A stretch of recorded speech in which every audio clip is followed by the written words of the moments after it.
When we started our work on this, when I was a chair of the Public Accounts Committee, and we started looking at the whole issue of how efficient and effective HMRC are at getting our money in, and they're not very.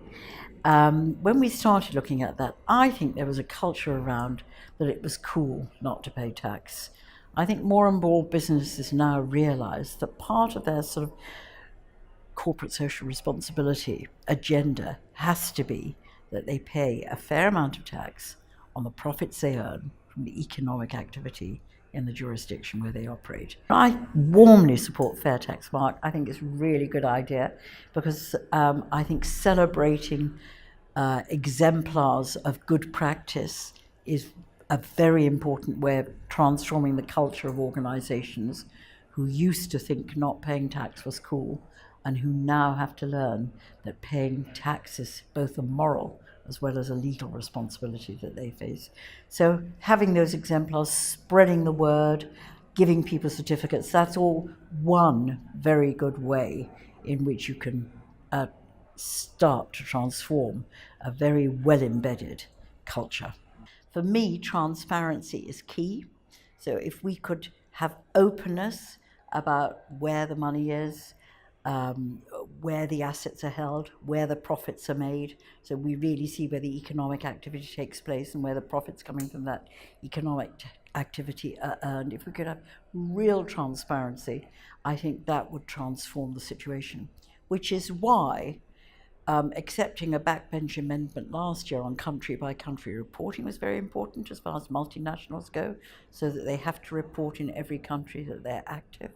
But the government accepted in principle, have done absolutely nothing to put that principle into practice, and which is why the amendment that has just been sponsored by Andrew Mitchell from the Conservatives and me from the Labour Party to have public registers of beneficial ownership in all our overseas territories, many of the biggest tax havens, is again hugely important because we then know where the money is, how it flows, and who the owners are. So that begins to open it up. So I think transparency is the most important.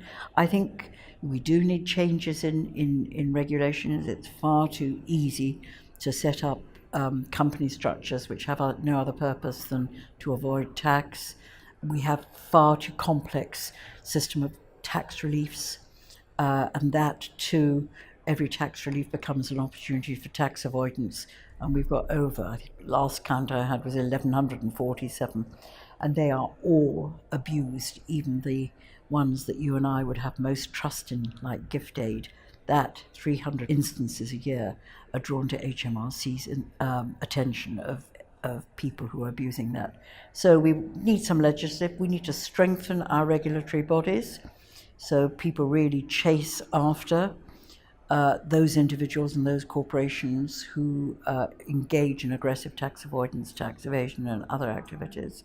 And I think the final thing we need to do is get much tougher on the advisors, because individuals don't dream up these schemes, neither do big corporations.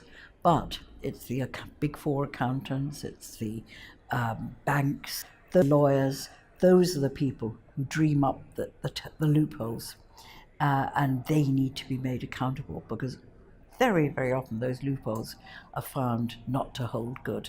All these organisations ought to be promoting the idea that you behave in a way whereby you pay fair tax. You don't create structures that have no other purpose than to avoid tax. And that as a business, you too have a duty to pay for the services that you require, whether it's setting up infrastructures, connectivity or of all sorts, or whether it's ensuring a well-educated workforce that you can employ, or a healthy workforce who won't have a lot of time off work.